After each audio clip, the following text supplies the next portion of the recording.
Hey everyone, Brenton here. This is the morning episodes. This is the thing that I record before work.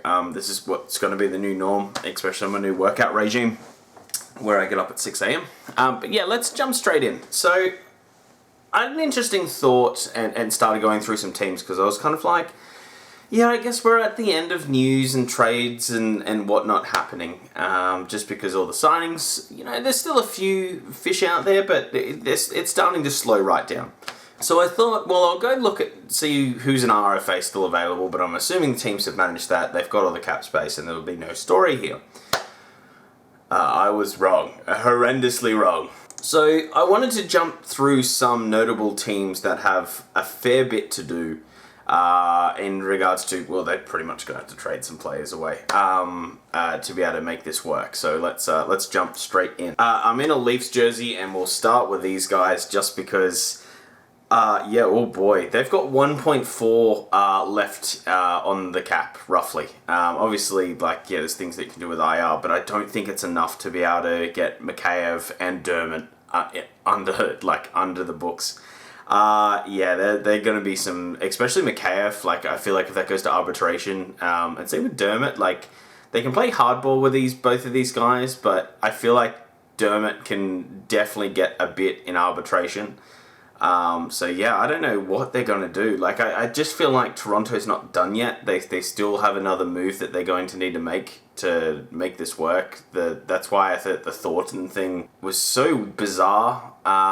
This team, and there's a video coming out, I have coming out, it'll probably be this evening or tomorrow, on $10 million plus contracts, and how the crux of it is that none of them have won a playoff round yet. Any player that has that. So, no team with that has won a playoff round. And that's a bit scary to me. And obviously with the cap not going up, that really does affect things because they just keep eating up that same percentage of the cap space. With the cap going up, that doesn't change. So, yeah, oh boy, that's why I was just surprised that they went out and got some of the players that they did. I just don't think Thornton helps them very much. And Mikheyev's a talent. There's a talent there. And Dermott, I think, adds something that their defense doesn't have. Now, bear in mind, they needed grit, but they didn't really go out and get that, at least what I think. But yeah, so they've got a fair bit to do. I don't know where you start there. But oh boy. Then you head to Vancouver, they've got $2 million left, and they've got Jake Vatanen and Adam Gaudette still to go. I just can't see them, both of them were about 40 points last season, I just can't see them going for $1 million each. Maybe they can sell it to them and have a show me year or something on those lines, but I have a feeling they're going to have to do something to get things going. Then again, if they're over the cap by a little bit, you get some IR, you get something going on, then you should be under. So I don't think it's complete panic stations there. I'm really worried about Toronto. I think they have to make some pretty big moves in the meantime. Tampa Bay, they've got $2.9 million left. They've got Cirelli, Sergachev, and Cernak still to go. So... oh yeah, especially with Sergachev. I thought he was pretty tasty in the playoffs. So you'd think that he's getting a little bit more than that. So yeah, they were really shopping out Johnson to just take, and obviously they put him on waivers to see if someone would just take him for free, and no one did. So, which was a little bit surprising for the lower end teams. I'm surprised that one of them didn't be like, well, yeah, we'll take him for free, but. Obviously, they want Tampa to retain retain some cap, or give them a little treat. I want a treat. I want a second. I want tasty treats to take that contract. So, yeah, they definitely got a bit. There's another move there, and I think this is the whole thing that was holding everything up. Was teams obviously wanted to sign players, see what cap they had left, and then are now looking to. What they can do with their RFAs or deals to free up space to sign their RFAs. So yeah, pretty interesting. Buffalo has a few. They've got 13.6 in cap space. They've got Sam Reinhart, Victor Olofsson, and Linus Ullmark. They should be fine. They should be able to get all those underneath. Even if they give them all decent-ish pay rises, they should all be okay. You're really hoping that one of them can sort of jump into the next echelon when it comes to their play, but yeah, we'll see how it goes. A few people worried about Christian Fisher at Arizona because technically they don't have cap space, but they've got Hosa on that IR thing, so they're fine. They've probably got about 5 million cap space actually. So yeah, they'll be sweet there. Edmonton, yeah, they've got Ethan Bear, and they've got about $730,000 to get Ethan Bear done. He ain't signing for $730,000. They're really hoping he can be the next a difference maker in them going forward. Again, they've got a contract that's 11 mil or more. I mean, it goes to the best player in the league, but still, it does take up a significant chunk of, like, I think it's nearly 15% of the total salary, like, goes to him. So it does affect what you need to do going forward. So. Yeah, a little bit worrying there, but they can make a small move to make that work. But like, you just look at their team; it's not super deep, so losing an asset hurts. It really does hurt. Montreal have Charles Hudon to sign. They've got $380,000 in cap space, so yeah, a little bit of work there, boys. A little bit of work. They're gonna have to do something. They obviously picked up a fair bit of salary in Josh Anderson and a few other signings that they made. I don't hate what they've done actually, but yeah, they definitely need to look at moving on from someone. Thankfully, Hudon didn't have a great year, so they could probably get him at league minimum. You'd hope. So there is that, and then like injuries will probably make up the difference. So they should be okay.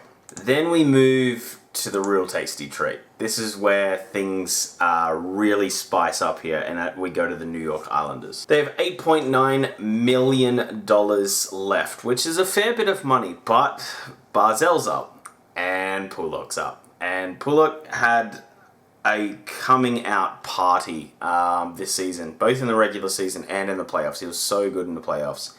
Easily a player that will get $4 million.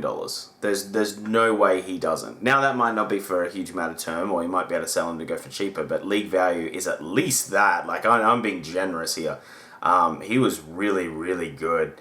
And yeah, and it really does affect things because, well, yeah, Barzell is a talent. Like, he's a right up there talent. They cannot split $9 million between these two players. So yeah, I don't know where they look to move on from. If they can convince someone to take like a Clutterbuck or a Komarov, even though they're huge parts of the team, they make about $3 million in cap.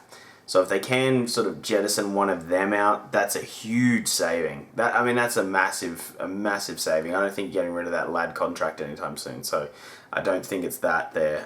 Maybe Boychuk, but again, I think he's a bit part of the identity there. And again, I don't think anyone's really taking it. So you're kind of looking at, like, can you sell a team a Clutterbuck or a Komarov?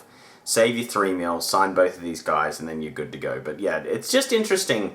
The amount of things that still have to be done compared to normal. With a fair few teams, there's about, a good 5 or 6 teams that have to find trading partners for cap space. And in a league right now where teams have internal budgets, they can't take that salary on. So it's super interesting. So you've got to make it really worth their while. So like $1 million back in the day was worth, maybe a third round pick. I mean, it just depends on what the scenario is. But it's definitely worth a lot more now to get an owner to pay that to just get a pick.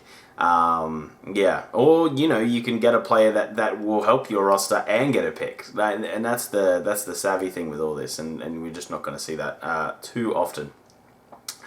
Anyway, guys, I thought that was a really good look into a bit of a deep dive for the morning video. While I sort of get my coffee, I was going through all the news and yeah, I noticed there wasn't a heap, but then finding this little nugget.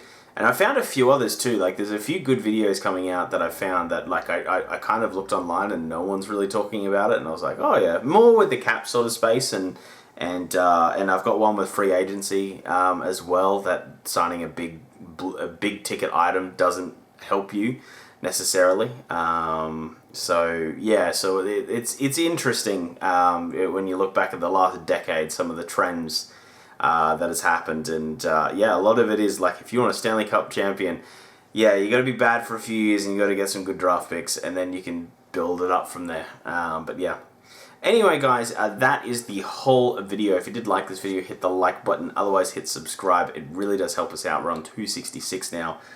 Growing this thing like crazy. It's amazing. It honestly is amazing.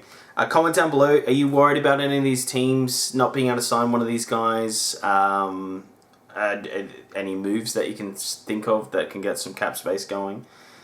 It's pretty, like, yeah, I don't know why. I woke up this morning and I was like, yeah, I guess the news is kind of done. I've got a bunch of video ideas to get me through the off season. And then I was like, oh, hold on a minute. There's still little spicy nuggets to sort out in the meantime. Anyway, thank you so much for watching. Have a great day. See you, and bye.